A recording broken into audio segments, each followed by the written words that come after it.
प्यारे बच्चों, नमस्कार। शेयर्स ग्रुप में आपका स्वागत है। बच्चों, मुझे ऐसा लग रहा है कि आप लोग पढ़ाई कर कर के बोर हो गए हो, इसलिए मैं आप लोग को एक कहानी सुनाती हूँ।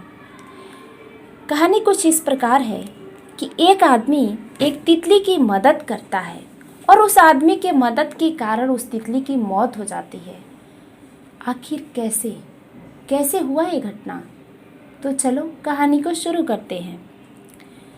एक बार एक आदमी ने अपने बागीचे में एक तितली के कोकून को देखा और उसने यह नोटिस किया कि उस कोकून में एक छोटा सा छेद है और उस छेद से एक छोटी सी तितली बाहर निकलने की कोशिश कर रही है।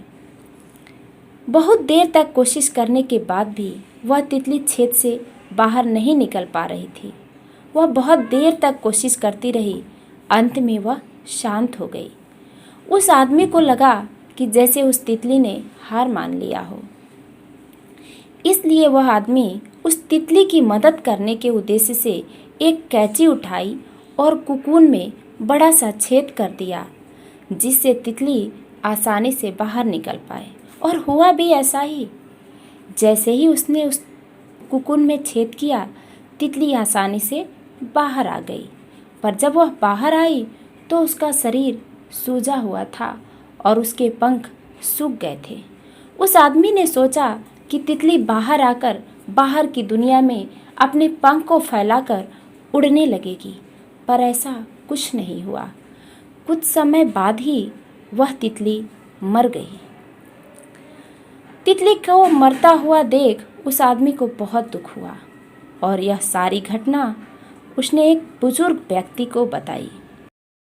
तो बच्चों, उस बुजुर्ग ने बताया कि असल में कोकून से निकलने की प्रक्रिया को प्रकृति ने इतना कठिन इसलिए बनाया है, जिससे ऐसा करने से तितली के शरीर में जो मौजूद तरल पदार्थ होता है उसके पंखों तक पहुंच सके और वह उस कोकून से बाहर निकलते ही इस बाहर की दुनिया में अपने पंख को फैलाकर उड़ सके और जिंदा रह सके। और तुमने तो उसकी मदद करके उसके सामान्य प्रक्रिया को ही तोड़ दिया, जिसके कारण उसकी मौत हो गई। तो बच्चों, इस कहानी से हमें क्या शिक्षा मिलती है? बच्चों, इस कहानी से हमें यह शिक्षा मिलती है कि हमारे जीवन में आए हुए कठिन पलों से हमें बिल्कुल नहीं घबराना चाहिए, बल्कि उसे सकारात्मक दृष्टिकोण से स्वीकार करना चाहिए, क्योंकि जीवन के कठिन पल ही हमें मजबूत बनाते हैं और इस समाज में सर्वाइव करने की क्षमता को प्रदान करते हैं। ये पल हमें कमज़ोर नहीं बनाते हैं। प्लीज़ सब्सक्राइब कीजिए हमारे चैनल को और बेल आइकन दबाना बिल्कुल ना भूलिए, ताकि आपको लेटेस्ट अपडेट्स हमेशा मिलते रहें।